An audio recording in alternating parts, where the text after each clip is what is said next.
Oke, selamat sore Pak Kamarudin. Selamat sore. Oke, Pak Kamarudin, ini ada yang saya ingin bertanyakan ini mengenai TTPU yang terjadi terhadap Raffi Ahmad.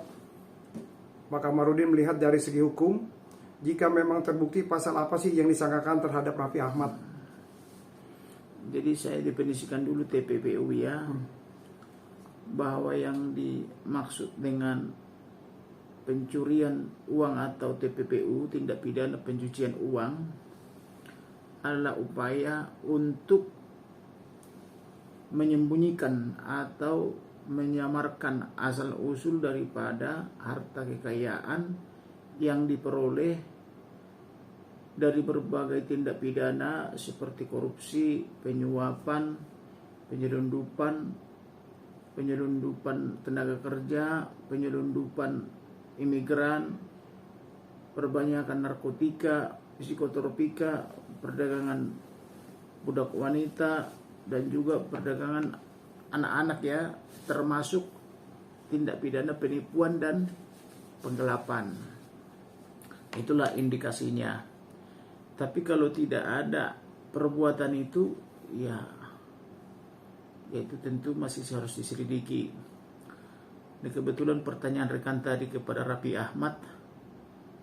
Nah, Raffi Ahmad ini harus diselidiki apakah bisnisnya dia itu benar apa tidak. Kalau dia membayar pajak, perolehannya benar, tidak ada seperti dugaan-dugaan lain di situ, ya tentu harus dikatakan tidak berasal dari tindak pidana pencucian uang gitu. Seperti itu. Jika apa yang disangkakan oleh SLM NCW itu tidak terbukti, apakah Raffi Ahmad bisa melaporkan balik LSM tersebut, Pak Kamarudin? Kalau dia merasa tidak melakukan itu, atau Raffi Ahmad merasa tidak melakukan pencucian uang, ya sebaiknya dia melaporkan balik. Artinya keuangan dia itu bisa diselidiki dan transparan gitu. Jadi keuangannya diselidiki, dipublish, apakah keuangannya itu benar apa tidak, bahwa tidak ada penyelundupan uang di situ di transaksi daripada Raffi Ahmad itu. Bang, ini kan awal cerita Raffi diduga ada pencucian uang, itu kan ada salah satu LSM yaitu NCW membuka atau mempublish bahwa Raffi ada dugaan korupsi, pencucian uang. Dari sisi abang sendiri sebagai praktisi hukum harusnya gimana sih kalau orang sudah mempublish bahwa itu dugaan ada korupsi, pencucian uang, ya kan? Itu harus ada apa? Harus ada bukti kah? Apakah harus gimana gitu loh? Ya tentu harus bisa dibuktikan.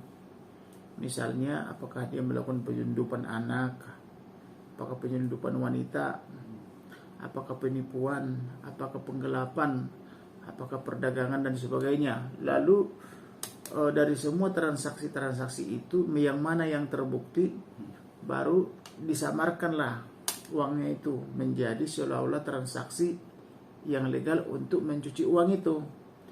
Nah, jadi yang pertama adalah tindak pidana, yang kedua adalah bukan tindak pidana tapi penyamaran. Nah, itulah yang dimaksud dengan pencucian uang.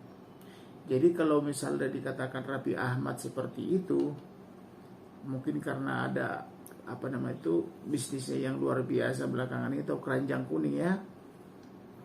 Ya bagusnya sih diselidiki siapa yang memberi informasi itu. Yang kedua, kalau tidak terbukti ya yang memberi informasi itu ya dituntut kan begitu.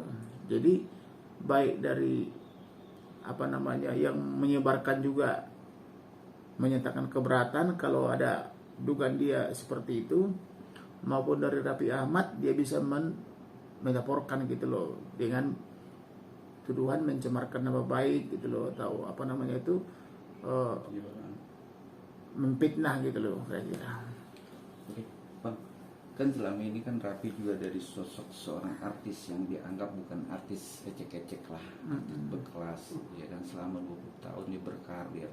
Tapi kan dari salah satu pihak LSM ini kan melihat dari keberhasilan dia bisa membangun ini, bisa beli ini, makanya dia merasa ada dugaan pencucian uang. Nah, Bang Kamarudin sebagai pengacara juga bisa mengenal seorang Rapi. Melihat seorang Rapi gimana sih di mata Kamarudin sendiri? Nah, kalau saya kan tidak begitu kenal dengan Rapi, tapi sekilas bisa dilihat di televisi ya.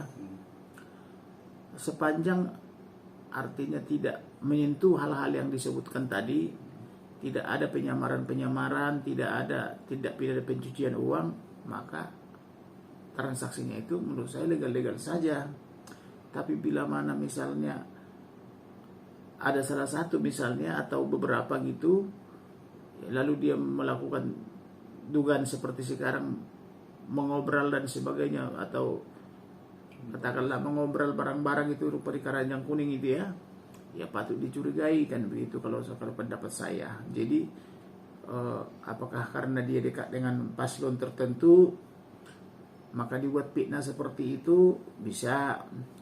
Tapi ataukah memang betul-betul mereka melihat ada dugaan tindak pidana seperti itu. Nah, kan selama ini kan Raffi Ahmad itu kan tergolong Pekerja keras. bisa dikatakan pekerja keras. Tetapi kenapa setelah dia dekat dengan paslon tertentu bisnisnya makin luar biasa kan gitu? Bisa juga dicurigai kan. Tapi kalau misalnya tidak terbukti, hanya asumsi, ya patut dicurigai. Maka menurut saya baik si pelapor yang mengatakan Raffi Ahmad melakukan tindak pidana pencucian uang maupun dari Raffi Ahmad sendiri, kalau dia merasa tidak melakukan pencucian uang, baiknya melapor juga gitu loh. Jadi sama-sama melapor, jadi clear di masyarakat gitu loh. Oke. Tapi kan Raffi sendiri juga kemana sudah membuat preskon didampingi sama pengacaranya. Nah, Raffi sendiri sih tidak mau memikirkan itu karena dia lagi fokus di bekerja, lagi banyak kerjaan, ya kan. Tapi dari pihaknya NCW juga akhirnya meminta maaf karena informasi itu juga baru dugaan dan dapat informasinya juga dari masyarakat. Tapi di momennya yang saat memang ini lagi ada Pilpres, tepat nggak sih seorang praktisi hukum melihat LSM NCW itu mempublish di saat momen yang tidak tepat atau di depan? Ya ini kan persoalan karena kedekatan Betul. dengan salah satu figur. Jadi kalau untuk itu sebenarnya saya no comment. Jadi tidak terlibat dengan salah satu partai kalau saya pribadi ya. Jadi memang kalau orang berpartai politik ini sering sekali menyebar fitnah atau menyebar hoax gitu ya. Tapi kemudian setelah timbul laporan barulah pusing kan begitu. Nah, kalau menurut saya sebaiknya hal-hal seperti itu dihindari. Ya dihindarilah. Kita demokrasi, negara kita demokrasi.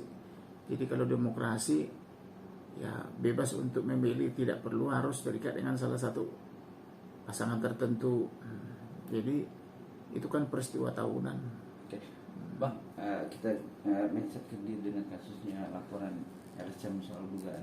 Sebenarnya kan prosedur untuk melaporkan seseorang itu di bidang korupsi, di bidang pencucian uang, apapun juga narkoba, itu menyangkut aparat dalam tanda kutip yang berwenang, harusnya kemana sih Bang? Harus ke KPK, apakah kepolisian gitu loh yang harus nanti bisa...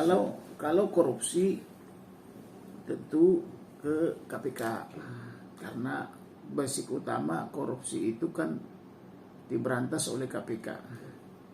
Yang kedua kepada kepolisian juga, karena kepolisian sudah membentuk tindak pidana korupsi juga. Yang ketiga adalah ke jaksa. Jaksa juga sudah punya tipikor juga gitu loh. Jadi tapi kalau basis utama adalah KPK gitu loh. Tapi kalau untuk LSM ini gimana Bang?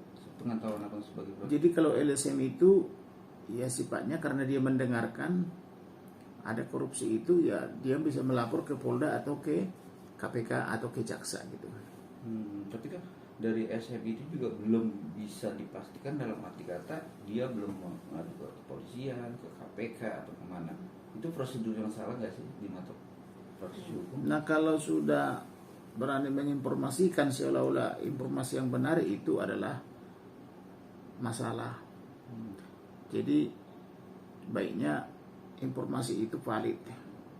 Apakah perbuatan daripada Raffi Ahmad itu yang bersifat melawan hukum? Apakah misalnya penipuan, penggelapan dia melakukannya gitu loh? Ada nggak korbannya? Atau melakukan misalnya tindak pidana korupsi dan sebagainya, siapa korbannya? Nah, kalau ada korban boleh berteriak.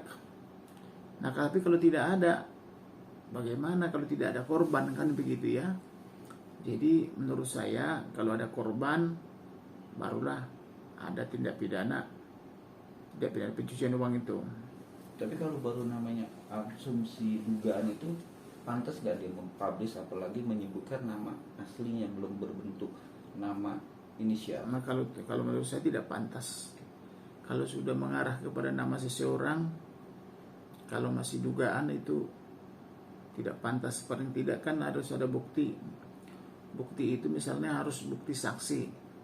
Misalnya 2 atau 3 orang atau lebih mengatakan si A melakukan seperti ini. Dia dilakukanlah itu di atas meterai, atau misalnya dilakukan di akuntan publik gitu dia, notaris misalnya. Kemudian didukung oleh bukti-bukti elektronik maupun bukti surat. Jadi bukti saksi ada, bukti surat ada. Barulah bisa mengatakan, oh berdasarkan ini si Anu kita duga melakukan tindak pidana pencucian uang gitu loh. Tapi kalau belum ada, menurut saya itu tidak tepat gitu. Dan akhirnya NCW itu juga berminta maaf. Nah, abang sih bagi praktik itu, RC minta maaf itu yang tepat apa gimana? Ya kalau misalnya tidak tepat tuduhannya itu memang harus minta maaf. Tapi kalau tuduhannya itu asal-asal aja, ya keliru menurut saya. Tapi kalau misalnya mereka membuat tuduhan disertai dengan keterangan saksi, keterangan surat gitu loh, ya baru benar gitu. Jadi kalau kita misalnya di sini kalau menerima laporan seseorang, walaupun sudah ada bukti-bukti dan rekam elektronik, biasanya kita surati dulu. Udah saya surati pun, misalnya kalian tahu lah macam saya kan, 3 kali tes tersangka loh. Waktu saya lapor IKTP 2011, kemudian 2016, kemudian 2022. Saya 3 kali tersangka, padahal saya menjalankan kuasa, padahal bukti-buktinya lengkap gitu loh.